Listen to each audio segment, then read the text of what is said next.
सत श्री अकाल सारिਆਂ ਨੂੰ। ਅਸੀਂ ਅੱਜ ਨੇਪਾਲ देश ਵਿੱਚ ਆਏ ਹੋਏ ਹਾਂ। ਇਹ देश बहुत ਵਧੀਆ देश है। ਇੱਥੇ ਸਾਰੇ ਤੁਸੀਂ ਘੁੰਮਣ ਆ ਸਕਦੇ ਆ। बहुत ਵਧੀਆ ਮਨਮੋਹਕ ਦ੍ਰਿਸ਼ ਹੈ। अलग-अलग ਸਾਈਟਾਂ ਤੁਹਾਨੂੰ ਆਪਾਂ ਇਸ ਵੀਡੀਓ 'ਚ ਦਿਖਾਵਾਂਗੇ।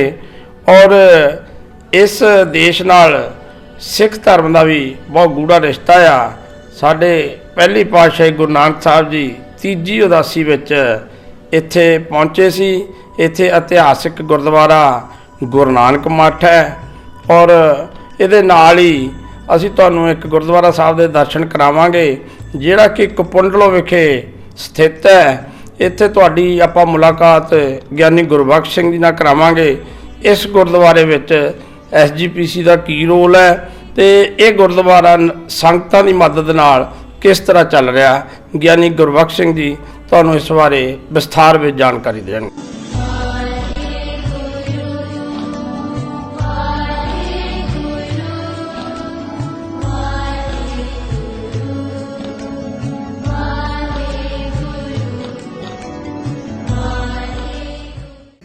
अज असीं नेपाल विच ज्ञानी गुरबख्श सिंह जी नाल गल कर रहे हैं।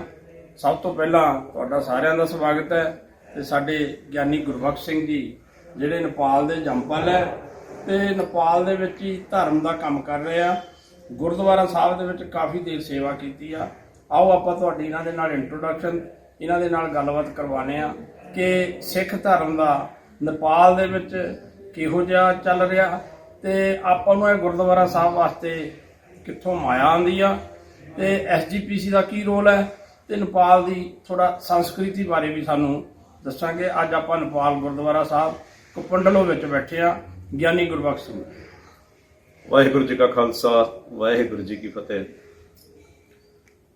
साध संगत जी थोड़ा जहा मैं नेपाली च भी संगतां दे सामने क्योंकि मैं एक नेपाली सिख होने के नाते ਜਿਹੜੇ ਸਾਡੇ ਮਿੱਤਰ ਸੱਜਣ ਨੇ नेपाली जिन्हों को समझ आएगी नेपाली भाषा विच भी मैं थोड़ा जा समा आप जी का लवांगा। हमरो नेपाल देश में सपन खुशी को पूरा किया बने गुरु नानक देव जी महाराज सिख धर्म को पहिलो गुरु जसले सिख धर्म लाई स्थापित गर्नुभएको गुरु नानक देव जी महाराज यो नेपाल देश में आउनुभएको अनि जहाँ पशुपतिनाथ जहाँ महात्मा बुद्ध को स्थान लुम्बिनी माता सीता जी को जन्म जनकपुर र यहाँ अनेकों देवी देवता महापुरुष ऋषि गुरु को जन्मस्थल यो नेपाल तपोभूमि नेपाल देश में बाबा गुरु नानक जी आउनुभएको आजभन्दा लगभग 500 वर्ष अगाडि यो देश में आएर सिद्ध जोगी बाबाहरूसँग बसेर धेरै कुराको चर्चा गर्नुभएको गुरु नानकले गुरु नानक जी को याद में त्यो बेलादेखि स्थापित गुरुद्वारा नानक मठहरू यहाँ छवटा स्थान गुरु नानक जी का स्थानहरू छन् जहाँ बसेर सिद्ध बाबाहरू जोगीहरूसँग वार्ता गर्नुभएको गुरु नानक बाबाले र त्यो समकालीन राजाहरूले चाहिँ गुरु नानक जीलाई धेरै जमिन 1600 रोपनी जमिन दान गरेको इतिहासमा पाइएको छ। आज मैले यो च्यानलबाट हाम्रो सम्पूर्ण नेपाली दाजुभाइ दिदीबहिनी विदेशमा बस्नुभएको या नेपालमा पनि सुन्नुभयो भने यो कुराको म जानकारी गराउँदैछु। बाबा गुरु नानक जीले यो देश में आएर तपस्या गरेर यहाँ को राजालाई यहाँ को जनतालाई आशीर्वाद दिनुभएको यो पवित्र स्थानहरू शोभा भगवती ज्ञानेश्वर गुरु नानक मठ पशुपति भस्मेश्वर गुरु नानक मठ राजराजेश्वरी नानक मठ और बालाजू गुरु नानक मठ नयाँ बजार मैपीमा पनि ठुलो स्थान छ बाबा गुरु नानक जी को। सबैजनाहरू आएर दर्शन गरेर गुरु नानक को आशीर्वाद लिनुहोला। म धेरै समय म लिन चाहन्न किनकि फेरि अरू च्यानलहरूबाट पनि म यो गुरु नानक जी का इतिहासहरू म सुनाउने प्रयास गरौँला। नमस्कार। ਮੈਂ ਪੰਜਾਬੀ ਦੇ ਵਿੱਚ ਹੁਣ ਸਾਧ ਸੰਗਤ ਵਾਸਤੇ ਨੇਪਾਲ ਦੇਸ਼ ਵਿੱਚ ਗੁਰੂ ਨਾਨਕ ਸਾਹਿਬ ਜੀ ਮਹਾਰਾਜ ਆਏ ਸਨ। ਇਹ ਸਾਰੇ ਜਾਣਦੇ ਹੋ। ਤੀਸਰੀ ਉਦਾਸੀ ਉੱਤਰਾਖੰਡ ਦੀ, ਜੋ ਬਾਬਾ ਗੁਰੂ ਨਾਨਕ ਜੀ ਨੇ ਦੁਨੀਆ ਦੇ ਲੋਕਾਂ ਦਾ ਉद्धार ਕਰਦੇ ਹੋਏ ਇਸ ਦੇਸ਼ ਵਿੱਚ ਵੀ ਆਏ ਸਨ। ਤਕਰੀਬਨ ਵਿਕਰਮ ਸੰਵਤ 1575-76 ਦੇ ਸਮੇਂ ਦੇ ਵਿੱਚ ਗੁਰੂ ਨਾਨਕ ਪਾਤਸ਼ਾਹ ਨੇਪਾਲ ਆਏ ਸਨ, ਜੋ ਕਿ ਸੁਮੇਰ ਪਰਬਤ ਹੁੰਦਿਆਂ ਹੋਇਆਂ ਪਹਾੜਾਂ ਤੋਂ ਉੱਤਰਾਖੰਡ ਦੀ ਤੀਸਰੀ ਉਦਾਸੀ ਦੇ ਵਿੱਚ ਇਸ ਦੇਸ਼ ਵਿੱਚ ਆ ਕੇ ਇਸ ਦੇਸ਼ ਦੀ ਜਨਤਾ ਦਾ ਔਰ ਲੋਕਾਂ ਦਾ ਉद्धार ਕੀਤਾ ਬਾਬਾ ਜੀ ਨੇ। ਔਰ ਗੁਰੂ ਨਾਨਕ ਸਾਹਿਬ ਜੀ ਮਹਾਰਾਜ ਦੇ ਜਿਹੜੇ ਪਾਵਨ ਸਥਾਨ ਹੈਗੇ ਨੇ, ਉਹ 6 ਜਗ੍ਹਾ ਮਹਾਰਾਜ ਨੇ ਭਾਗ ਲਾਏ ਨੇ। ਸਾਧ ਸੰਗਤ ਨੂੰ ਪਹਿਲਾਂ ਵੀ ਸ਼ਾਇਦ ਜਾਣਕਾਰੀ ਹੋਏਗੀ, ਦਾਸ ਵੀ ਨੇਪਾਲ ਤੋਂ ਹੀ ਨੇਪਾਲੀ ਸਿੱਖ ਹੈ। ਤਕਰੀਬਨ 45 ਸਾਲ ਪਹਿਲਾਂ ਦਾਸ ਨੇਪਾਲੀ ਹਿੰਦੂ ਪਰਿਵਾਰ ਦੇ ਵਿੱਚ ਜਨਮ ਲੈ ਕੇ ਗੁਰੂ ਨਾਨਕ ਪਾਤਸ਼ਾਹ ਜੀ ਦੇ ਇਸ ਪਾਵਨ ਸਥਾਨ ਤੇ ਆ ਕੇ ਮੈਨੂੰ ਗੁਰੂ ਨਾਨਕ ਦੀ ਅਸੀਸਾਂ ਮਿਲੀਆਂ, ਮੈਂ ਸਿੱਖ ਬਣਿਆ। ਤੇ ਸਾਧ ਸੰਗਤ ਤੁਹਾਡੀਆਂ ਅਸੀਸਾਂ ਨਾਲ, ਗੁਰੂ ਨਾਨਕ ਪਾਤਸ਼ਾਹ ਜੀ ਦੀ ਕਿਰਪਾ ਨਾਲ ਮੈਂ ਸਿੰਘ ਸੱਜਣ ਤੋਂ ਬਾਅਦ ਮੈਂ ਇੱਥੋਂ ਦੀ ਖੋਜ ਕਰਦਿਆਂ ਹੋਇਆਂ ਮੈਨੂੰ ਜਾਣਕਾਰੀ ਮਿਲੀ ਗੁਰੂ ਨਾਨਕ ਪਾਤਸ਼ਾਹ ਜੀ ਨੇ ਇੱਥੇ ਭਾਗ ਲਾਏ ਹਨ। ਤੇ ਗੁਰੂ ਨਾਨਕ ਸਾਹਿਬ ਜੀ ਦਾ ਇਤਿਹਾਸ ਪੜ੍ਹਦਿਆਂ ਤੇ ਬਾਣੀ ਪੜ੍ਹਦਿਆਂ ਮੇਰਾ ਮਨ ਜਿਹੜਾ ਹੈ ਉਹ ਪਰਿਵਰਤਨ ਹੋਇਆ ਤੇ ਮੈਂ ਅੱਜ ਧਰਮ ਪ੍ਰਚਾਰਕ ਦੇ ਰੂਪ ਦੇ ਵਿੱਚ ਨੇਪਾਲ ਵਿੱਚ ਸਿੱਖੀ ਪ੍ਰਚਾਰ ਕਰ ਰਿਹਾ ਹਾਂ। ਜੋ ਮੇਰੇ ਕੋਲੋਂ ਹੋ ਸਕਦਾ ਮੈਂ ਪ੍ਰਚਾਰ ਕਰ ਰਿਹਾ। ਦੂਸਰੀ ਗੱਲ ਹੈ, ਜਿੱਥੇ SGPC ਜਾਂ ਹੋਰ ਵੀ ਸੰਸਥਾਵਾਂ ਨੇ ਇੱਥੇ ਦਾਅਵੇ ਕੀਤੇ ਕਿ ਨੇਪਾਲ ਵਿੱਚ ਅਸੀਂ ਸਿੱਖੀ ਪ੍ਰਚਾਰ ਲਈ ਸਹਾਇਤਾ ਕਰਦੇ ਹਾਂ ਜਾਂ ਇੱਥੇ ਦਫ਼ਤਰ ਖੋਲ੍ਹੇ ਹੋਏ ਔਰ ਇੱਥੇ ਬੰਦੇ ਨਿਯੁਕਤ ਕੀਤੇ ਹੋਏ, ਮੈਂ ਆਪ ਸੰਗਤਾਂ ਨੂੰ ਇਹ ਜਾਣਕਾਰੀ ਦੇਣਾ ਚਾਹੁੰਦਾ ਕਿ ਦਾਸ ਵੀ ਪ੍ਰਚਾਰਕ ਰਿਹਾ, ਪਰ ਥੋੜ੍ਹੇ ਸਮੇਂ ਲਈ ਪ੍ਰਚਾਰਕ ਰਿਹਾ। ਉਸ ਤੋਂ ਉਪਰੰਤ ਆਪਣੇ ਰਿਜ਼ਾਈਨ ਦੇ ਕੇ ਇਸ ਨੇਪਾਲ ਦੇ ਵਿੱਚ ਸਿੱਖੀ ਪ੍ਰਚਾਰ ਵਿੱਚ ਲੱਗਿਆ ਰਿਹਾ। ਅੱਜ ਮੈਨੂੰ ਟੈਂਪਰੇਰੀ ਭਾਵੇਂ SGPC ਵੱਲੋਂ ਮੈਨੂੰ ਨੇਪਾਲ ਦੇ ਵਿੱਚ ਗੁਰੂ ਨਾਨਕ ਸਾਹਿਬ ਦੇ ਸਥਾਨਾਂ ਦੀ ਦੇਖ ਰੇਖ ਲਈ ਨਿਯੁਕਤ ਕੀਤਾ ਗਿਆ, ਲੇਕਿਨ ਪਿੱਛੋਂ ਸਪੋਰਟ ਨਹੀਂ ਮਿਲਦੀ, ਕਿਉਂਕਿ ਮਾਇਕ ਸਪੋਰਟ ਵੀ ਚਾਹੀਦੀ ਤੇ ਇੱਥੇ ਸਟਾਫ ਵੀ ਚਾਹੀਦੇ। ਹੋਰ ਕੋਈ ਪ੍ਰਚਾਰਕ ਇੱਥੇ ਹੈ ਹੀ ਨਹੀਂ, ਨਾ ਕਿ ਅਸੀਂ ਕਿਸੇ ਨੇਪਾਲੀਆਂ ਨੂੰ ਅਸੀਂ ਸਿੱਖੀ ਪ੍ਰਚਾਰ ਸਿੱਖੀ ਨਾਲ ਜੋੜ ਸਕਦੇ। ਇੱਕ ਬੇਨਤੀ ਹੋਰ ਵੀ ਸਾਧ ਸੰਗਤ ਦਾ ਕਰਨਾ ਚਾਹੁੰਦਾ ਹੈ ਕਿ ਨੇਪਾਲ ਦੇਸ਼ ਐਸਾ ਧਰਮੀ ਦੇਸ਼ ਸੀ, ਨੇਪਾਲੀ ਲੋਕ ਬੜੇ ਸਿੱਧੇ ਸਾਦੇ ਧਰਮੀ ਲੋਕ ਸਨ। ਜੇ ਸਹੀ ਤਰੀਕੇ ਨਾਲ ਅਸੀਂ ਧਰਮ ਦਾ ਗਿਆਨ ਕਰਾਉਂਦੇ ਤੇ ਅੱਜ ਗੁਰੂ ਨਾਨਕ ਸਾਹਿਬ ਜੀ ਦਾ ਬਹੁਤ ਪ੍ਰਚਾਰ ਹੋਣਾ ਸੀ ਔਰ ਬਹੁਤ ਸਾਰੇ ਜਿਹੜੇ ਗੁਰੂ ਦੇ ਸਿੱਖ ਬਣ ਜਾਣੇ ਸਨ। ਮੇਰੀ ਆਪਣੀ ਦਿਲੋਂ ਇੱਛਾ ਹੈ ਹਰ ਇਨਸਾਨ ਨੂੰ ਧਰਮੀ ਬਣਨਾ ਚਾਹੀਦਾ। ਠੀਕ ਹੈ, ਗੁਰੂ ਗੋਬਿੰਦ ਸਿੰਘ ਪਾਤਸ਼ਾਹ ਜੀ ਨੇ ਵੀ ਇਹ ਬੇਨਤੀ ਕੀਤੀ ਸੀ ਮਹਾਰਾਜ ਨੇ ਕਿ ਧਰਮ ਬਿਨਾ ਨਹਿ ਰਾਜ ਚਲੇ ਹੈ, ਰਾਜ ਬਿਨਾ ਸਭ ਦਲੇ ਮਲੇ ਹੈ। ਰਾਜਨੀਤੀ ਕਰਨਾ ਹੈ ਲੇਕਿਨ ਧਰਮ ਨੂੰ ਛੱਡ ਕੇ ਨਹੀਂ। ਧਰਮੀ ਬੰਦਾ ਰਾਜਨੀਤੀ ਕਰਦਾ ਹੈ ਤੇ ਧਰਮ ਕਰਦਾ, ਪਰਉਪਕਾਰ ਕਰਦਾ, ਜਨਤਾ ਦੀ ਸੇਵਾ ਕਰਦਾ ਤੇ ਸਾਰਿਆਂ ਦੀ ਸੇਵਾ ਨਿਭਾਉਂਦਾ। ਤੇ ਲੇਕਿਨ ਬਿਨਾਂ ਧਰਮ ਤੋਂ ਜੇ ਰਾਜਨੀਤੀ ਕਰਦੇ ਆ ਤੇ ਪਾਪ ਹੀ ਕਮਾਉਂਦੇ ਆ ਤੇ ਫਿਰ ਉਸ ਨੂੰ ਧਰਮ ਦੀ ਸੁੱਧ ਬੁੱਧ ਨਹੀਂ ਰਹਿੰਦੀ। ਗਿਆਨੀ ਜੀ, ਮੈਂ ਇਹ ਗੱਲ ਕਰਦਾ ਜਿੱਦਾਂ ਤੁਸੀਂ ਪਹਿਲਾਂ ਵੀ ਗੱਲ ਕੀਤੀ ਆ ਕਿ ਧਰਮ ਕੋਈ ਵੀ ਹੋਵੇ, ਹਿੰਦੂ, ਮੁਸਲਿਮ, ਸਿੱਖ, ਈਸਾਈ, ਲੇਕਿਨ ਉਹ ਇਨਸਾਨੀਅਤ ਦੀ ਗੱਲ ਕਰਦੇ ਆ। ਤੁਸੀਂ ਵੀ ਮੈਂ ਦੇਖਿਆ ਤੁਹਾਡੇ ਨਾਲ, ਕਿਉਂਕਿ ਜਿਹੜਾ ਵੀ ਇੱਧਰ ਆਉਂਦਾ ਇਨਸਾਨ ਧਰਮ ਵੱਲ ਆਉਂਦਾ ਆ ਤੇ ਜਦੋਂ ਹੌਲੀ ਹੌਲੀ ਸਾਰੀਆਂ ਕਿਤਾਬਾਂ ਪੜ੍ਹ ਕੇ ਗਿਆਨ ਪੈਦਾ ਕਰਕੇ ਜਦੋਂ ਇਸ ਗੱਲ ਤੇ ਆਉਂਦਾ ਕਿ ਮੈਂ ਤਾਂ ਇਨਸਾਨੀਅਤ ਲੈਵਲ ਤੇ ਗੱਲ ਕਰਨੀ ਆ। ਧਰਮ ਵੀ ਅਸਲ 'ਚ ਸਾਨੂੰ ਇਨਸਾਨੀਅਤ ਸਿਖਾਉਂਦਾ, ਪਰ ਅਸੀਂ ਲੋਕਾਂ ਨੇ ਜੋ ਗੁਰੂ ਨਾਨਕ ਸਾਹਿਬ ਕਹਿ ਗਏ ਆ ਅਸੀਂ ਬਿਲਕੁਲ ਵੀ ਉਹਦੇ ਤੇ ਪੂਰੇ ਨਹੀਂ ਉਤਰਦੇ, ਬਿਲਕੁਲ ਵੀ। ਤੇ ਮੈਂ ਇੱਕ ਇੱਥੇ ਗੱਲ ਐਡ ਕਰਨੀ ਚਾਹੁੰਦਾ ਗੁਰਬਖਸ਼ ਸਿੰਘ ਜੀ ਕਿ ਅਸੀਂ ਕੱਲ੍ਹ ਹੀ ਗਏ ਸੀਗੇ ਗੁਰੂ ਨਾਨਕ ਮੱਠ। ਹੁਣੇ ਹੀ 550 ਸਾਲਾ ਆਪਾਂ ਗੁਰੂ ਨਾਨਕ ਸਾਹਿਬ ਦਾ ਬੜੀ ਧੂਮ-ਧਾਮ ਨਾਲ ਮਨਾਇਆ ਤੇ ਅਸੀਂ ਨਵਾਂ ਸ਼ਹਿਰ ਦੇ ਵਿੱਚ ਵੀ ਸਾਡੇ ਸੁਸਾਇਟੀਆਂ ਹੈਗੀਆਂ, ਉਹਨਾਂ ਨੇ ਵੀ ਮਨਾਇਆ। ਲੇਕਿਨ ਜਦੋਂ ਅਸੀਂ ਉੱਥੇ ਗੁਰੂ ਨਾਨਕ ਸਾਹਿਬ ਦੇ ਮੱਠ ਤੇ ਗਏ ਤੇ ਉੱਥੇ ਮੈਨੂੰ ਇੱਦਾਂ ਦੀ ਕੋਈ ਵੀ ਚੀਜ਼ ਨਹੀਂ ਲੱਗੀ, ਨਾ ਕੋਈ ਬਾਹਰ ਬੋਰਡ ਹੈ ਗੁਰੂ ਨਾਨਕ ਸਾਹਿਬ ਬਾਰੇ, ਇੱਕ ਵੀ ਗੱਲ ਨਹੀਂ ਹੈ ਕਿ SGPC ਵਾਲੇ ਨੂੰ ਇਹ ਕੁਐਸਚਨ ਨਹੀਂ ਬਣਦਾ ਕਰਨਾ ਕਿ ਆਪਾਂ ਜਿਸ ਬਾਬਾ ਨਾਨਕ ਨੇ ਇਸ ਧਰਮ ਨੂੰ ਦੀ ਨੀਂਹ ਰੱਖੀ ਆ, ਜਿਸ ਬਾਬਾ ਨਾਨਕ ਨੇ ਇਨਸਾਨੀਅਤ ਦੀ ਗੱਲ ਕੀਤੀ ਆ, ਜੇ ਆਪਾਂ ਅੱਜ 550 ਸਾਲ ਦੇ ਵਿੱਚ ਵੀ ਉਸ ਬਾਬਾ ਨਾਨਕ ਦਾ ਜਿੱਥੇ ਜਿੱਥੇ ਬਾਬਾ ਜੀ ਨੇ ਪੈਰ ਧਰਿਆ ਉੱਥੇ ਉੱਥੇ ਉਹਨਾਂ ਦੀ ਵਧੀਆ ਇੱਕ ਬਣਾਈਏ ਉਹਨਾਂ ਦੀ ਯਾਦ, ਤਾਂ ਕਿ ਆਪਾਂ ਨੂੰ ਬਾਬਾ ਨਾਨਕ ਨੂੰ ਸਾਰੀ ਦੁਨੀਆ ਜਾਣੇ। ਉਸ ਉੱਥੇ ਬਾਰੇ ਤੁਸੀਂ ਗੁਰੂ ਨਾਨਕ ਮੱਠ ਬਾਰੇ ਵੀ ਦੱਸੋ ਕਿ ਉੱਥੇ ਇਦਾਂ ਕਿਉਂ ਨਹੀਂ ਹੋ ਰਿਹਾ। ਹਾਂਜੀ, ਉੱਥੇ ਨਾ ਹੋਣ ਦਾ ਕਾਰਨ ਇੱਕ ਤਾਂ ਇੱਥੇ ਰਾਜਨੀਤੀ ਵਿੱਚ ਆ ਜਾਂਦੀ ਹੈ, ਔਰ ਇਸ ਨੇਪਾਲ ਦੇਸ਼ ਦੇ ਵਿੱਚ ਜਦੋਂ ਇੱਥੇ ਸਿੱਖ ਨਹੀਂ ਆਏ ਸਨ ਗੁਰੂ ਸਾਹਿਬ ਤੋਂ ਬਾਅਦ, ਕਾਫੀ ਚਿਰਾਂ ਬਾਅਦ ਇੱਥੇ ਸਿੱਖਾਂ ਦਾ ਆਉਣਾ ਹੋਇਆ, ਤੇ ਉਦਾਸੀ ਸੰਤਾਂ ਨੇ ਇਹ ਥਾਵਾਂ ਨੂੰ ਲੱਭ ਕੇ ਉੱਥੇ ਮਹਾਰਾਜ ਦਾ ਬਾਣੀ ਦਾ ਪ੍ਰਕਾਸ਼ ਕਰਾਇਆ ਸੀ।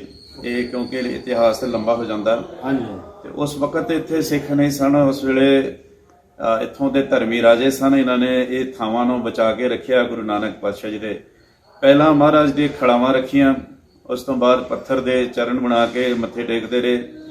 ਜਦੋਂ ਸਮਾਂ ਆਇਆ ਪੋਥੀਆਂ ਸਿੰਚੀਆਂ, ਮਹਾਰਾਜ ਦੀ ਬਾਣੀ ਆਈ, ਫਿਰ ਪ੍ਰਕਾਸ਼ ਕਰਕੇ ਨਾਲ ਜਿੱਦਾਂ ਪੁਰਾਣੀ ਪਰੰਪਰਾ ਸੀ ਇੱਕ ਪੂਜਾ ਨਾਲ ਮੰਦਿਰ ਵੀ ਹੈ, ਤੁਸੀਂ ਦਰਸ਼ਨ ਕੀਤੇ ਹੋਣੇ।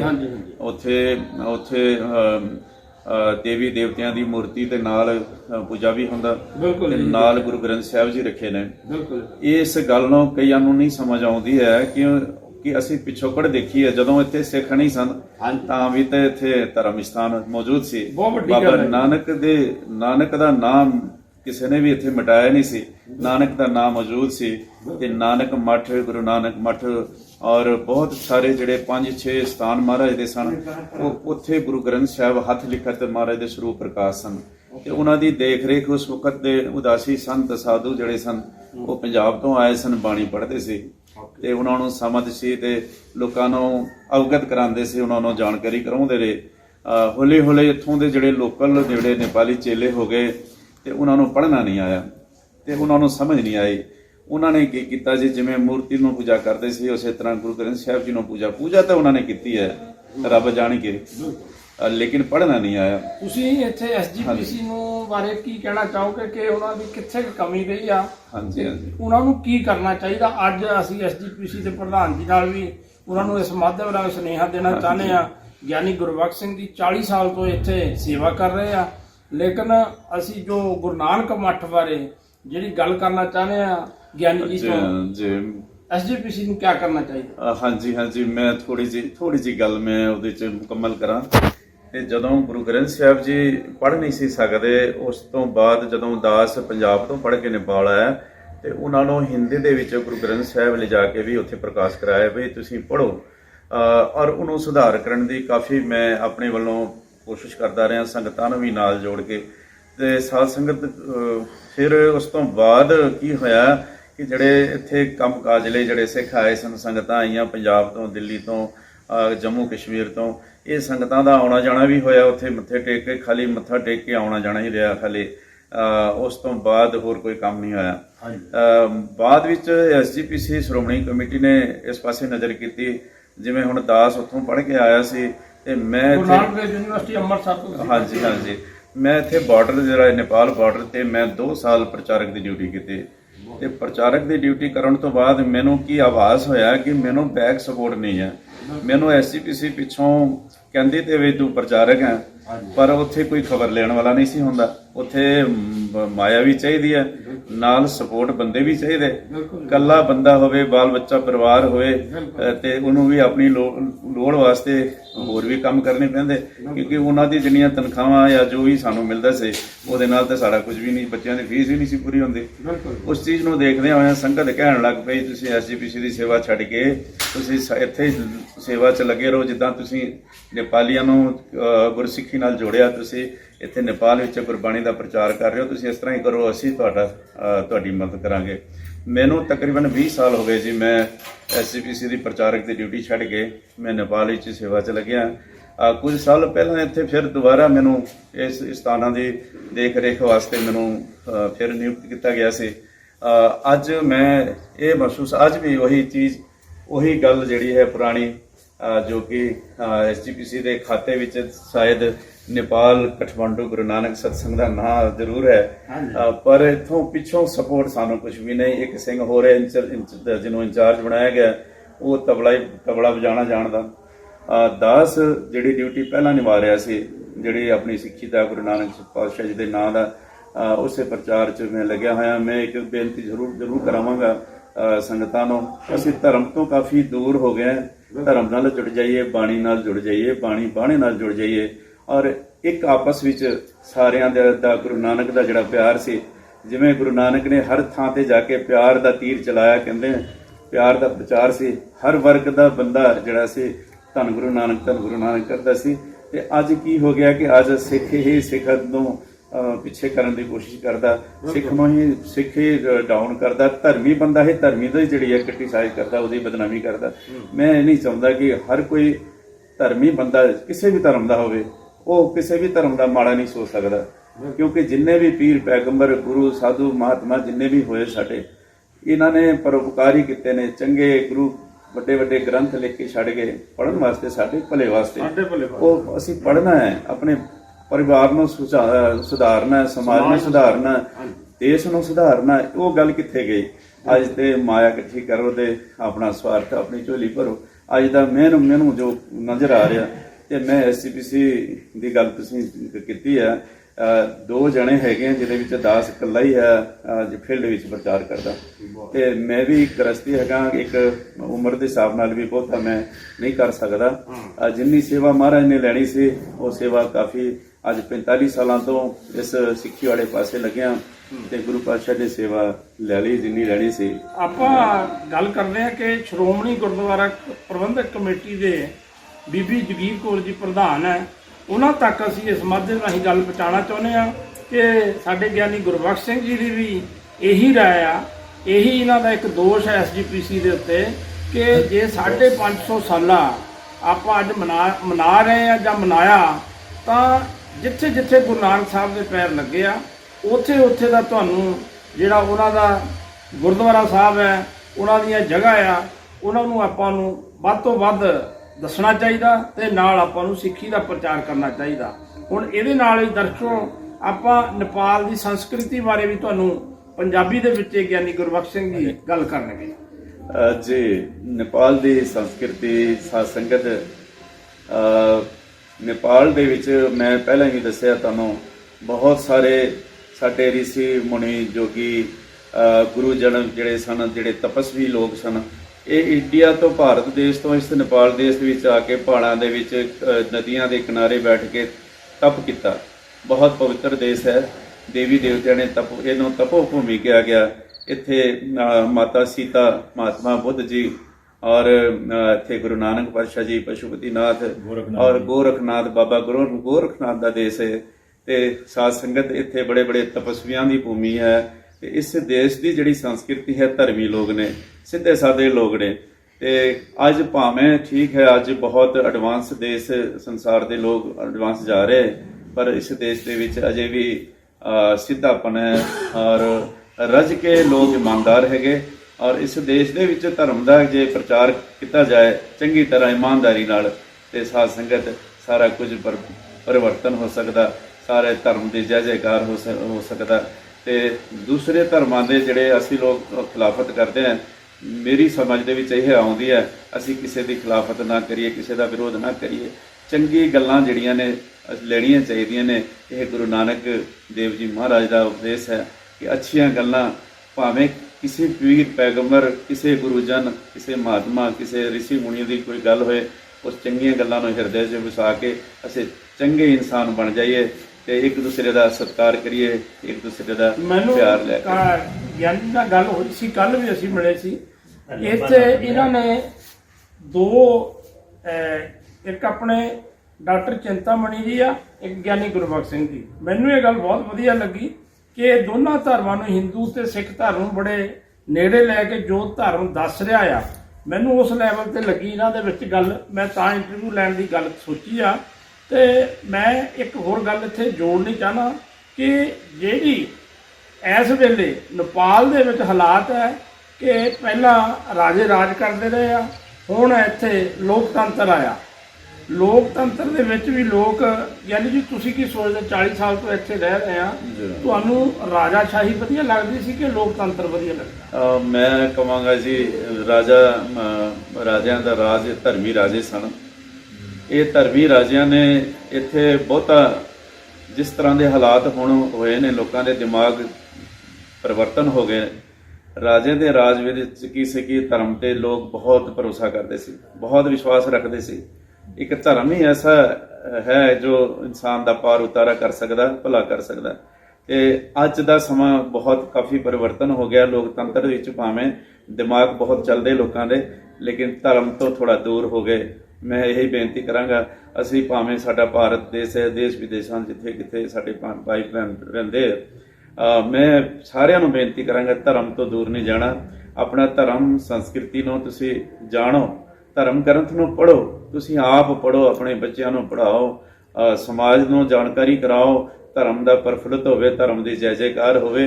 ਕਿ ਗੁਰੂ ਨਾਨਕ ਪਾਤਸ਼ਾਹ ਵੀ ਸਾਨੂੰ ਇਹੀ ਉਪਦੇਸ਼ ਦਿੰਦੇ ਨੇ ਵੀ ਤੁਸੀਂ ਨਾਮ ਜਪਣਾ, ਵੰਡ ਛਕਣਾ, ਧਰਮ ਦੀ ਕਿਰਤ ਕਰੋ, ਸਭ ਦਾ ਭਲਾ ਕਰੋ।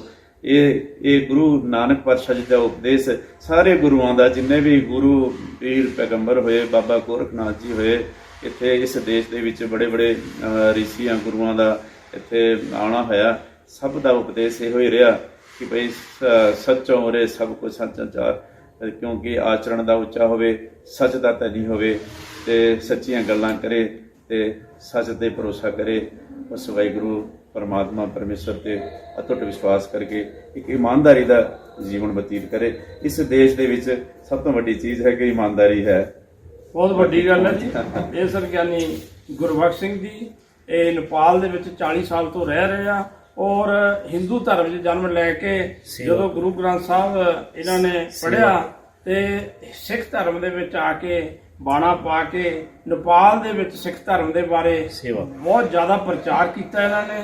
ਪਰ ਫਿਰ ਵੀ ਰੰਜਿਸ਼ ਹੈ, ਆਪਾਂ ਇੱਕ ਵਾਰੀ ਫਿਰ ਦੱਸਦੇ ਹਾਂ ਸਾਰੇ ਸਮਾਜ ਦੇ ਸਿੱਖਾਂ ਨੂੰ, ਸਾਰੇ ਅਲੱਗ-ਅਲੱਗ ਕੰਟਰੀਆਂ ਦੇ ਵਿੱਚ ਰਹਿੰਦੇ ਸਿੱਖਾਂ ਨੂੰ, ਕਿ ਇਹਨਾਂ ਦਾ ਇੱਕ ਇਹ ਆ ਕਿ SGPC ਅਗਰ ਪੰਜਾਬ ਦੇ ਵਿੱਚ ਜਾਂ ਹੋਰ ਸਾਰੇ ਪਾਸੇ ਕਰ ਰਹੀ ਆ, ਲੇਕਿਨ ਨੇਪਾਲ ਦੇ ਵਿੱਚ ਇਹਨਾਂ ਦਾ ਘੱਟ ਹੈ। ਜੋ ਮੈਂ ਵੀ ਦੇਖਦਾ, ਜੋ ਅਸੀਂ ਪੜ੍ਹਦੇ ਹਾਂ, ਬਹੁਤ ਸਾਰੇ ਜਿਹੜੇ ਸਿੱਖ ਪਰਿਵਾਰ ਹੈ, ਦਾਨੀ ਪਰਿਵਾਰ ਹੈ, ਜਿੱਦਾਂ ਸਾਡੇ ਗਿਆਨੀ ਗੁਰਬਖਸ਼ ਸਿੰਘ ਜੀ, ਉਹਨਾਂ ਨੇ ਥੋੜੀ ਦੇਰ SGPC ਦੇ ਕੋਲ ਗੱਲ ਕਰਕੇ ਜਦੋਂ ਇਹਨਾਂ ਨੂੰ ਲੱਗਿਆ ਕਿ SGPC ਕੋਈ ਵਧੀਆ ਕੰਮ ਨਹੀਂ ਕਰ ਰਹੀ, ਤਾਂ ਆਪਣੇ ਲੈਵਲ ਦੇ ਉੱਤੇ ਇਹਨਾਂ ਨੇ ਇਸ ਗੁਰਦੁਆਰਾ ਸਾਹਿਬ ਦਾ ਐਡਾ ਵੱਡਾ ਸੇਵਾ ਸੰਭਾਲ ਕਰ ਰਹੇ ਆ। ਉਹ ਵੀ ਸਿੱਖ ਸਮਾਜ ਕਰਕੇ, ਕਿਉਂਕਿ ਸਿੱਖ ਵੱਧ ਤੋਂ ਵੱਧ ਆਪਣੇ ਧਰਮ ਦੇ ਵਿੱਚ ਵਿਸ਼ਵਾਸ ਕਰਦੇ ਆ ਔਰ ਦਸਵੰਧ ਕੱਢਦੇ ਆ। ਜੇ ਗੁਰੂ ਨਾਨਕ ਸਾਹਿਬ ਨੇ 20 ਰੁਪਏ ਦੇ ਵਿੱਚ ਲੰਗਰ ਚਲਾਇਆ ਤਾਂ ਅੱਜ ਵੀ ਉਹ ਸਾਰੀਆਂ ਸਿੱਖ ਸੰਗਤਾਂ ਦੇ ਸਹਿਯੋਗ ਦੇ ਨਾਲ ਉਹ 20 ਰੁਪਏ ਦਾ ਲੰਗਰ ਚੱਲ ਰਿਹਾ। ਇਹਨਾਂ ਗੱਲਾਂ ਦੇ ਨਾਲ ਤੁਹਾਡਾ ਧੰਨਵਾਦ ਕਰਦੇ ਹਾਂ। ਧੰਨਵਾਦ ਜੀ।